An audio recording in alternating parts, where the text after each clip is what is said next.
Ada? Umidjon, ilohi omin. O'zi iymondan ayirmasin. Mana shu uylarda yaxshi to'ylar bo'lsin. O'g'lim menga o'xshamasin. Allohu akbar. Nada? Nega unaqa duo qildingiz? Yoki mendan xatolik o'tdimi? Yo'q bolam. Xato mendan o'tdi. Qarasam, menga o'xshab ketyapsan. Shuning uchun menga o'xshamagin deb duo qilyapman bolam. Seni yaxshi joylarda o'qitdim, sportga berdim. Bolam olim bo'lsin, yomon odamlarga qo'shilmasin dedim. Xudoga shukr. Katta odam bo'lding, o'qiding. O'ylardimki, men hammasini to'g'ri qildim deb. Lekin ba'zi kamchiliklarimni endi anglayapman. Hozir kuching bor. Mendek qarab kuchdan qolganingda yolg'iz qolmagin deyapman. Rahmatli dadam seni juda ham yaxshi ko'rardilar. Har borganimizda men bilan qosindirdilar. Otam seni nega shunchalik olib qolishni istardilar.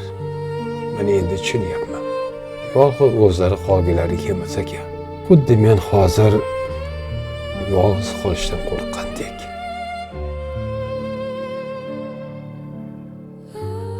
Bu nevaram ko'rinmaydi? Nevarangiz mashg'ulotda dada. Juda ham sog'ingandim. Siz ham nevarangiz rosa sog'ingan. Endi o'g'lim, qishloqni bilasan. Hali oxirgi avtobus ketmasdan menga javob beringlar. Qoshingiz bo'lardi-ku, yo'q, oshdamlaydi. Yo'q. Ilohi omin. Tinchlik xotirjamlik bersin. Hammani yaxshi niyati amalga oshsin. Allohu akbar. Jonivorlar. Qani? Dadajon! Dadajon, men keldim. Voy! Jahongir, bolam. Voy keldingmi? Bu sizga sovg'a. Bu nima ekan? Bu ham sizga sovg'a.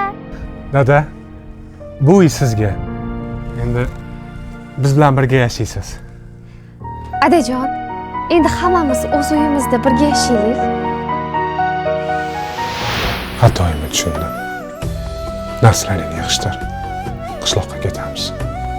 Omadingiz bor ekan aka. Oxirgi kvartiralarimiz qolgandi. Navro'z loyihamizni tanlab adashmadingiz. Rahmat aka. O'zi uyning kengligi va shu yil bitishi menga juda yoqdi.